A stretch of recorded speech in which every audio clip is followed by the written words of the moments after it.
this audience on the facts. Please, Congressman, show me the same courtesy You're trying to I tell showed me, you. and I assume you've had an education. Could you show me the same courtesy that I showed you? Gentlemen, you can't We'll call both this talk at shared the same time. time. Mr. Congressman. Strickland, would you please continue your thought, and then Mr. Congressman, Allard, you can please. respond. Congressman, please show me the same respect I showed you. I did not interrupt you. Now let me have my word and you can have your response. These students deserve to know the facts.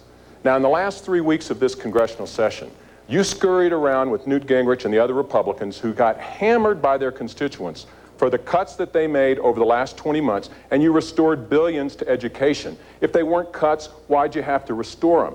Why wasn't Newt Gingrich at the Republican National Convention, Congressman, defending his cuts in education and the environment?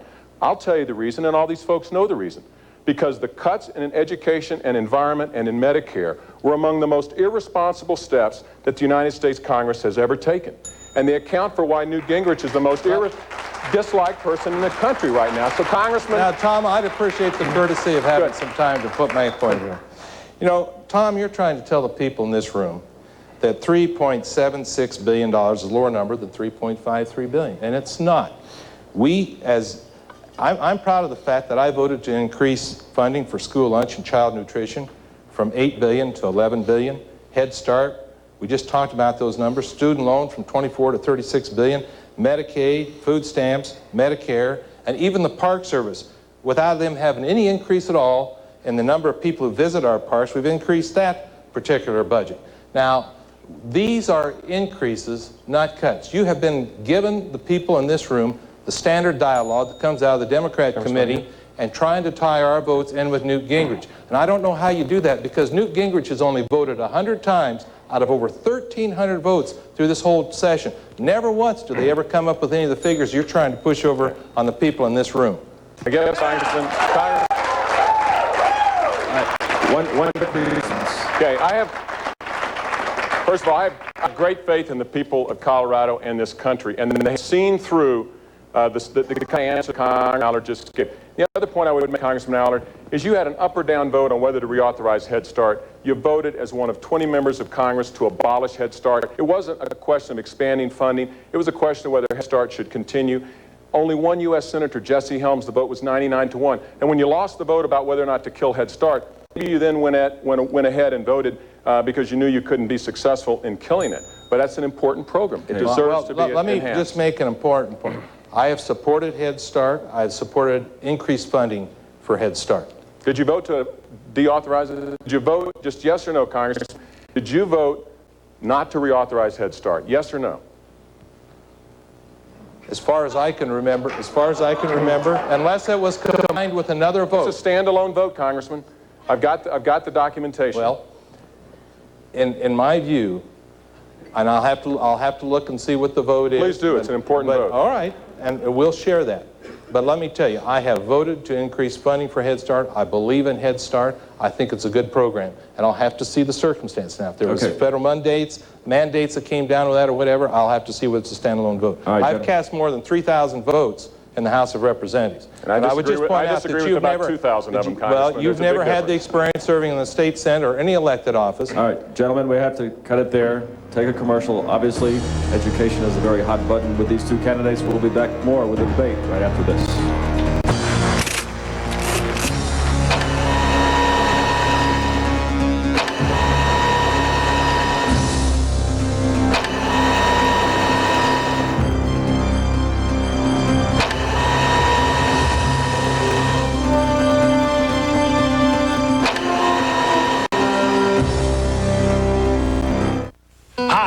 Here with something new and exciting.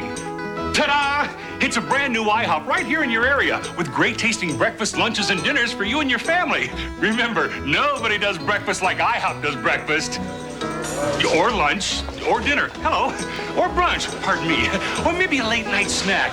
How about some... 2 new IHOPs are now open at Greenwood Village on Clinton Street, just south of Arapahoe, and in Lakewood at 6th and Sims. Anytime's a good time for breakfast at IHOP. Why do you come to Mile High Flea Market? For the bargains. I like bargains. I bought a whole bunch of stuff this morning already. I've already made 2 trips to the car. They've got good bargains. Lots of stuff. Bargains, shopping, lots of people, lots of fun. Bargains. Bargains? Bargains, bargains, bargains! Whether it's great bargains, fabulous food, or a day of fun, you'll find something for everyone at Colorado's largest flea market, Mile High Flea Market. Open weekends and Wednesdays year-round at I-76 and 88th Avenue. Colorado has the best team in the NHL, and each week 7 News has the Stanley Cup coach for Avalanche Alert with Mark Crawford. I'm Tony Zarella. Join us each Sunday at 5:30. Coach Crawford and I will take you through the games and give you an inside look at the next challenge. Plus, find out what the players are really like when they're off the ice. And we'll take the time to answer your viewer questions each week on Avalanche Alert with Mark Crawford. Sunday at 5:30 right here on 7 News. Colorado has the best team in the NHL, and each week 7 News has the Stanley Cup coach for Avalanche Alert with Mark Crawford. Sundays, join Tony Zarella and Coach Crawford. No one gets you closer to the action or behind the bench like 7 Sports. Find out what the players are really like when they're off the ice. And we'll take the time to answer your viewer questions each week on Avalanche Alert with Mark Crawford. Brought to you by your Colorado GMC dealers, Sundays at 5:30 on 7 News.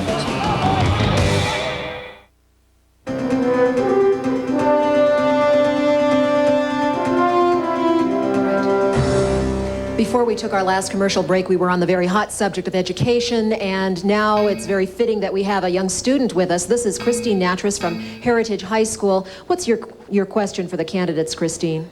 I'm curious as to whether or not you support the distribution of birth control in schools. Birth control devices. Let's begin with Mr. Strickland. Beth, my wife, and I, Beth's here, I want to acknowledge her presence, and my 11-year-old daughter, Anna Claire. We have 3 daughters, and so I look at this question through the eyes of my 3 daughters and as a parent, and my answer is yes.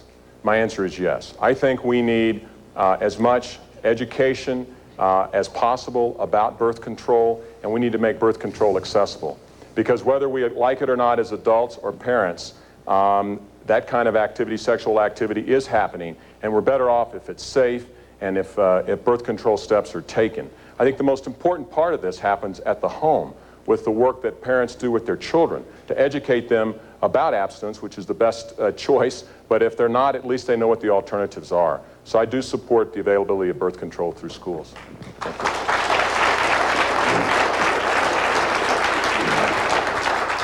As that issue has come up in the Congress, it's come in a form of a mandate down on schools. And I really think that education dollars ought to be used for education. Health dollars ought to be used for health purposes.